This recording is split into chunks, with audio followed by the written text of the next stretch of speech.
Você está ouvindo mais um episódio do podcast sobre neurociências, produzido em parceria com o programa de extensão Sustenta a Vida da Universidade Federal Fluminense.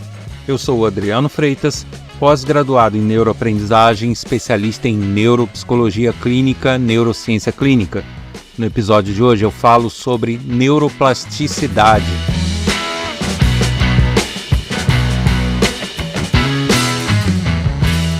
Já compartilhou este canal de podcast, algum episódio que você gostou com seus amigos, colegas de trabalho e parentes?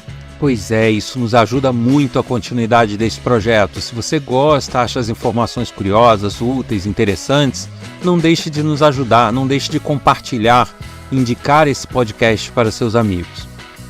Aqueles que desejarem saber mais sobre meus projetos, ideias que eu desenvolvo, ter acesso a trechos de aula, palestra, podem acessar o meu site www.adrianofreitas.com. E aqueles que desejarem participar desse podcast, pode fazer de várias maneiras. Primeiro, curtindo nossas redes sociais, TikTok, Facebook, Instagram. Você me acha lá com o nome neurociência.af.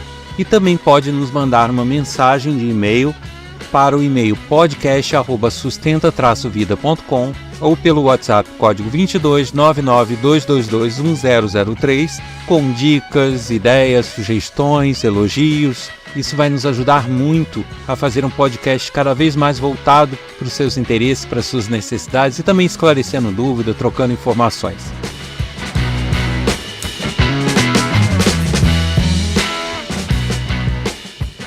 E nesse episódio eu falo sobre a neuroplasticidade. Esse termo já apareceu em alguns episódios anteriores, onde eu falo sobre o desenvolvimento da criança e alguns outros assuntos ele aparece. Mas eu resolvi fazer um episódio somente sobre ele, até porque chegam constantes questionamentos sobre esse assunto. Algumas pessoas querendo saber exatamente do que se trata, algumas outras pessoas querendo saber como se dá essa neuroplasticidade. Então eu vou tentar esclarecer o máximo de pessoas aqui possíveis com um episódio. A neuroplasticidade, em tese, é a capacidade que o nosso cérebro tem de suas conexões neurais serem remodeladas, serem rearranjadas, O cérebro adquirir uma nova configuração para que possa, nesta nova configuração, acomodar novos conhecimentos, novas vivências, novas experiências, para que se desenvolva algumas habilidades a mais a partir de estímulos que recebe. Então, a neuroplasticidade ela faz isso, ela vai modificando o nosso cérebro e a capacidade do nosso cérebro de se modificar fisicamente para refletir um novo comportamento, uma nova experiência. Essa neuroplasticidade, ela ocorre desde quando nascemos até quando morremos. E muitas pessoas têm a visão de que essa neuroplasticidade ocorre somente quando aprendemos, quando temos uma nova experiência, uma nova vivência. Mas não. Em várias outras situações, ela é fundamental para o nosso dia a dia. E uma função bastante importante é que através dessa neuroplasticidade o cérebro consegue transferir as tarefas que seria de um grupo de neurônios para outro grupo de neurônios. Então, por exemplo, a pessoa sofre um acidente, um AVC, tem algum problema de tumor, tem algum problema, alguma lesão em alguma área do cérebro que impede ele de realizar determinadas atividades, porque a área danificada é justamente aquela dessas atividades. Os neurônios eles não se regeneram. Então, diferente da nossa pele, que a gente sofre um corte e daqui a pouco esse corte desaparece, ele fecha e a pele vai se regenerando, assim como o nosso fígado e outros órgãos, no caso do cérebro e do tecido nervoso isso não acontece. Uma vez danificado, uma vez morto esse tecido, ou sem finalidade ou defeituoso, ele não se recupera mais. Então, a neuroplasticidade ela entra quando a gente recebe estímulos adequados para que a gente continue realizando aquelas atividades. Por exemplo, através de um AVC, a pessoa perdeu a habilidade de mover os pés ou os braços. Então, existem terapias que você faz com que o cérebro estimule outras áreas que não tinham essa função para disparar esses movimentos que foram perdidos com AVC. Então, você consegue recuperar um paciente de AVC através do uso da neuroplasticidade, que é justamente estimulando ele de forma adequada. Ele não é que ele vai curar a área que foi danificada pelo AVC, mas ele vai recrutar uma nova área que vai assumir as funções daquela que foi perdida. Então isso é possível, e isso é feito também através da neuroplasticidade. Então a neuroplasticidade são, na verdade, as adequações e mudanças que o nosso cérebro vai realizando para que possa se sair de dificuldades, para que possa criar novas experiências e tomar novas decisões, para que possa aprender novas coisas, para que possa se recuperar de problemas. Então, a neuroplasticidade ela é importante para tudo. E o curioso é o seguinte, é que não há como fazer isso, né, com precisão. Mas se você pudesse escanear o teu cérebro, a estrutura como os neurônios estão organizados hoje, e fazer um novo escaneamento ano que vem, e comparar esses dois escaneamentos, você vai ver que o seu cérebro fisicamente mudou. Tá? As células mudaram, os neurônios mudaram. E eles mudam porque eles se conectam e reconectam e desconectam uns com os outros de acordo com o que ele precisa operar. E este processo é a neuroplasticidade também. Então, a gente tem que entender que o nosso cérebro é plástico. Plástico no sentido de moldável, né?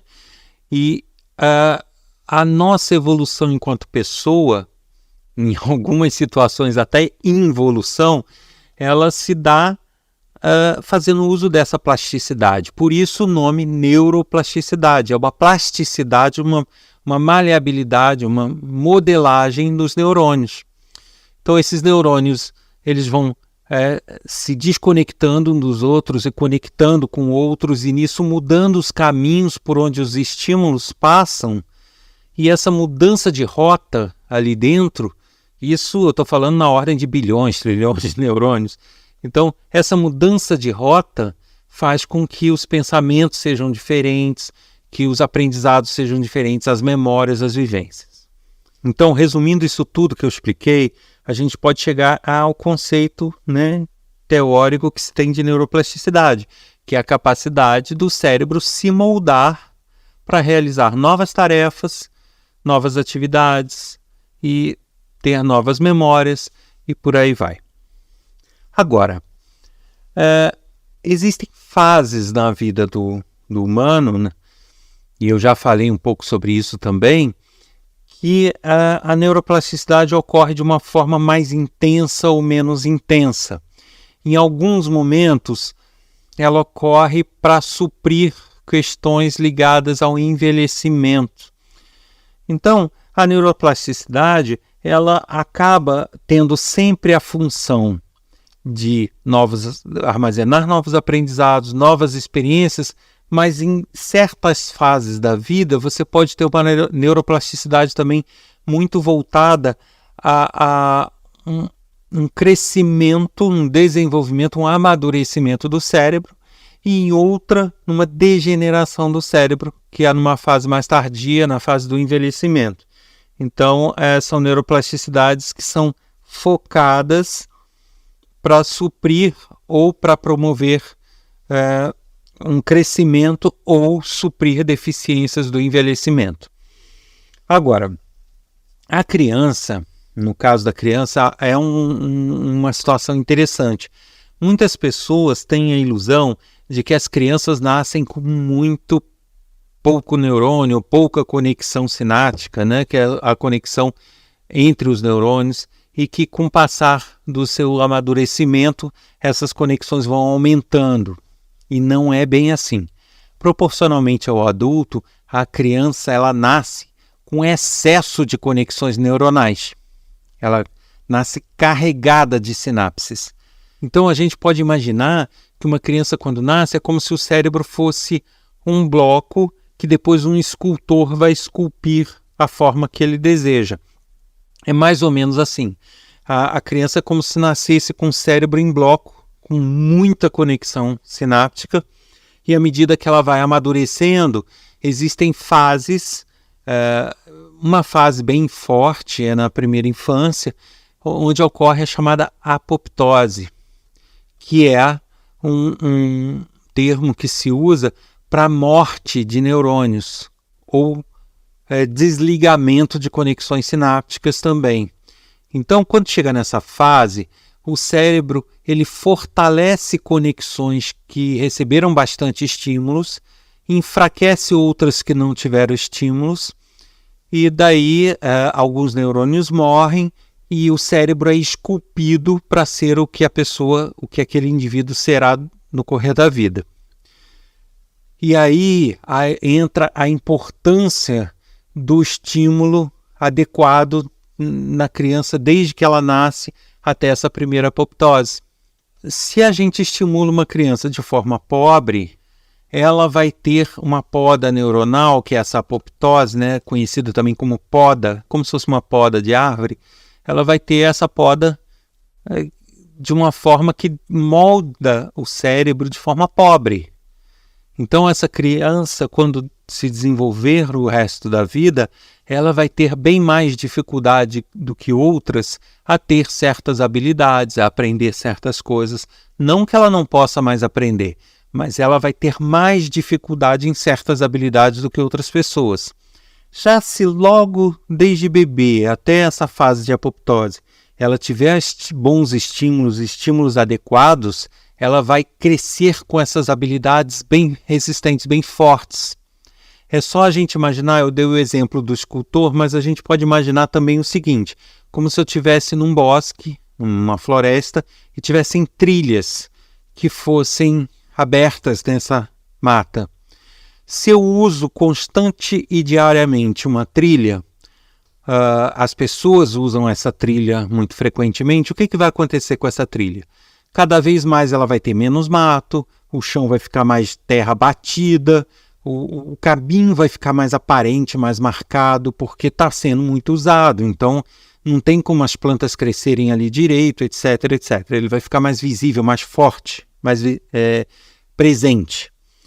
Agora, aquelas trilhas que foram abertas e que ninguém usou, ou usou muito pouco, o que vai acontecer com elas? Elas vão sumindo, né? Porque vai nascendo mato, vão caindo galhos, e ela vai ficando meio disfarçada. Daqui a pouco não se vê mais aquelas trilhas.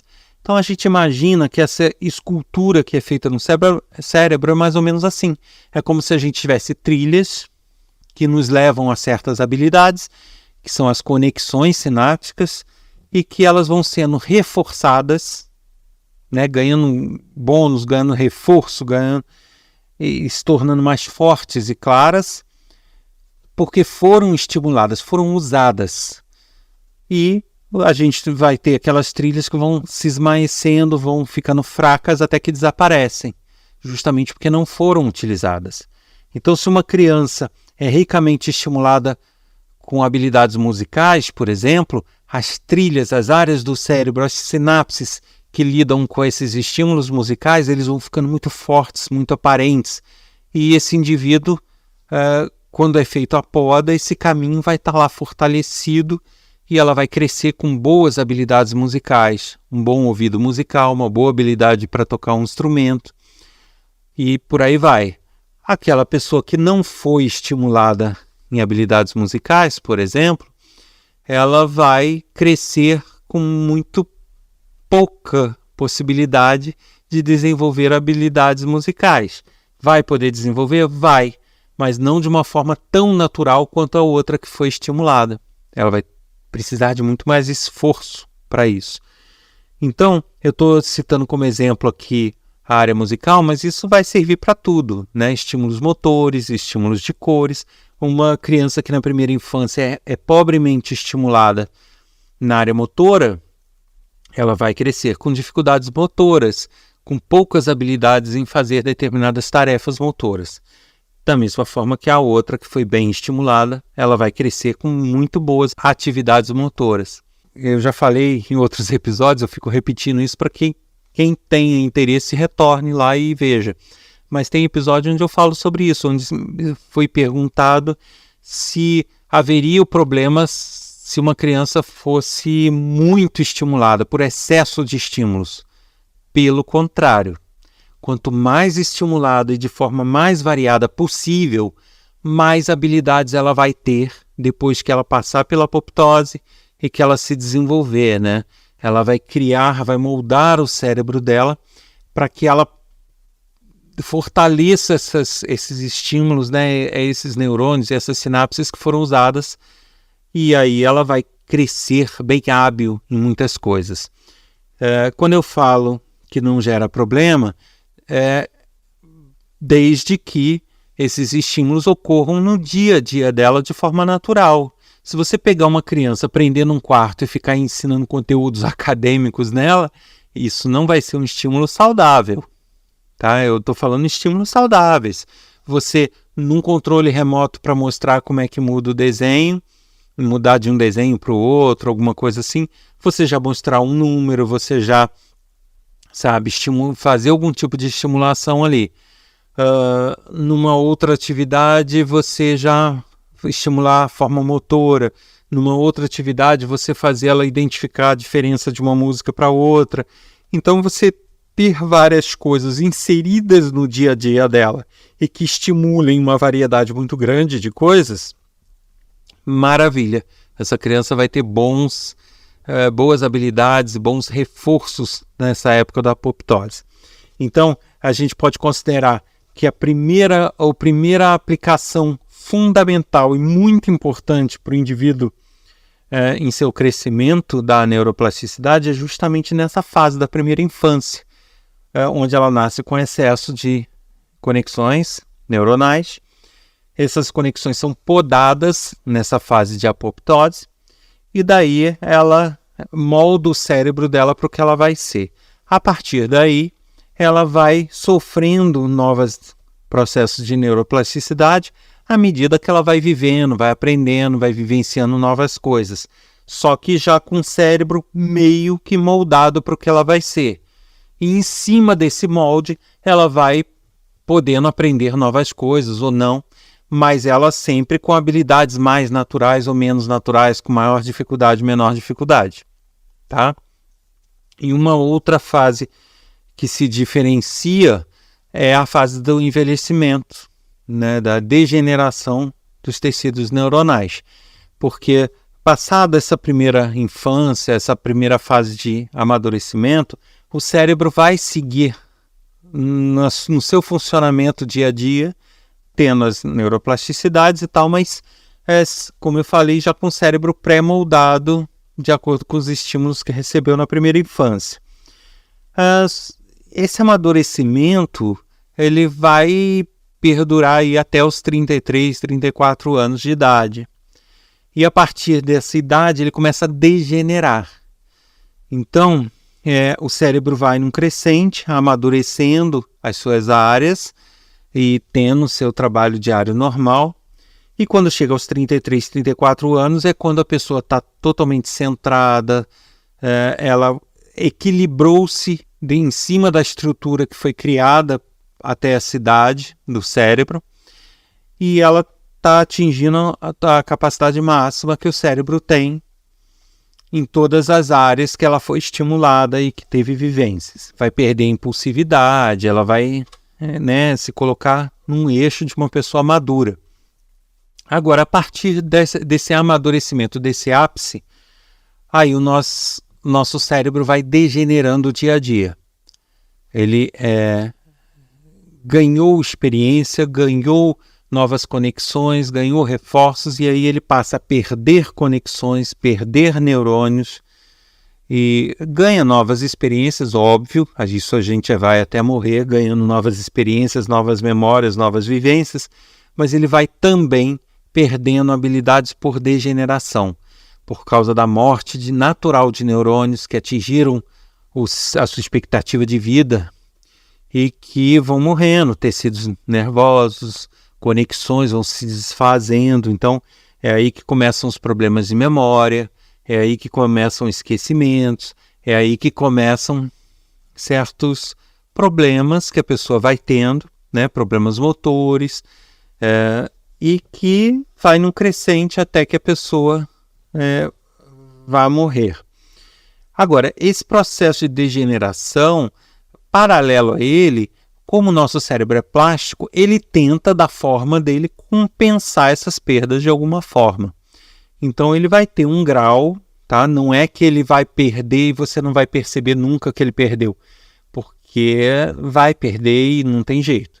Mas ele, à medida que ele vai perdendo, alguma coisa ele tenta manter usando da neuroplasticidade para que outros grupos de neurônios assumam essas funções. Isso ele vai fazendo naturalmente, com os estímulos que a gente vai recebendo. Só que isso também não dura para sempre, né? Porque a própria força, habilidade, velocidade dessa neuroplasticidade vai esmaecendo com a velhice, né? E aí a gente vai perdendo essas habilidades. É natural. Não significa que todo mundo que tem algum esquecimento tem Alzheimer. Não. Tem alguma demência? Não necessariamente. Pode ter, mas pode também não ter. Pode ser o processo natural do envelhecimento. E por aí vai. Então a neuroplasticidade também atua aí de uma forma meio transparente, tentando, além das novas experiências, recompor certas habilidades que vão sendo perdidas com o passar do tempo. Por isso, a importância de a pessoa sempre exercitar os seus neurônios, as suas conexões sinápticas, realizar sempre bons estímulos para o cérebro, porque você vai ter um cérebro mais forte em certas conexões e que vai demorar mais a se esmaecer com a velhice.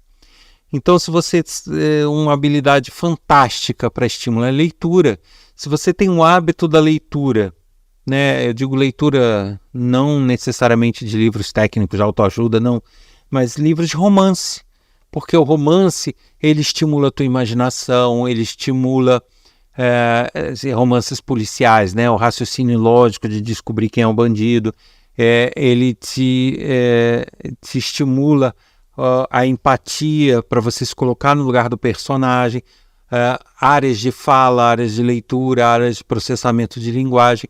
Então, assim, a leitura já é um excelente estímulo. Então, quem pegar o hábito de todo dia ter o seu momento da leitura antes de deitar, o que for, ele vai marombar, falando no popular, ele vai exercitar o cérebro para que ele tenha conexões bem fortes, né? Se você começar com esse hábito no teu processo de amadurecimento ali antes dos 34, já ter esse hábito desde os 20 e poucos, 34 anos, você vai enfrentar a tua velhice com provavelmente uma perda muito mais lenta do que outras pessoas que não estão estimulando, não estão sentadas vendo televisão e é isso.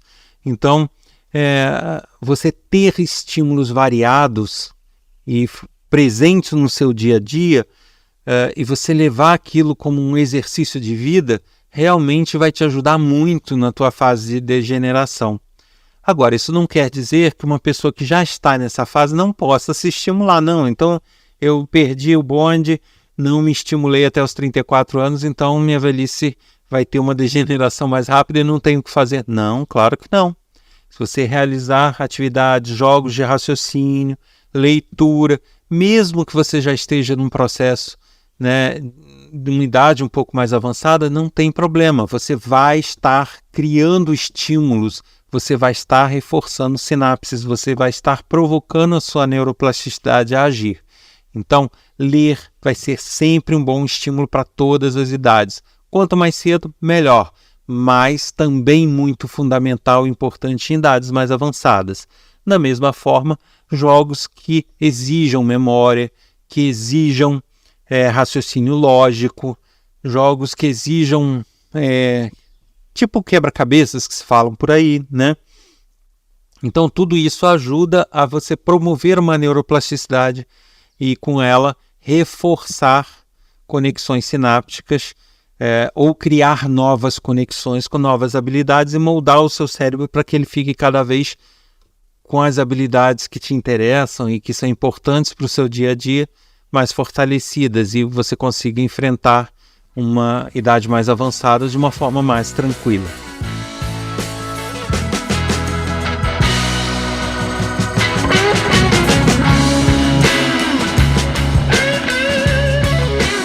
Você ouviu mais um episódio do podcast sobre neurociências, produzido em parceria com o programa de extensão Sustenta a Vida da Universidade Federal Fluminense.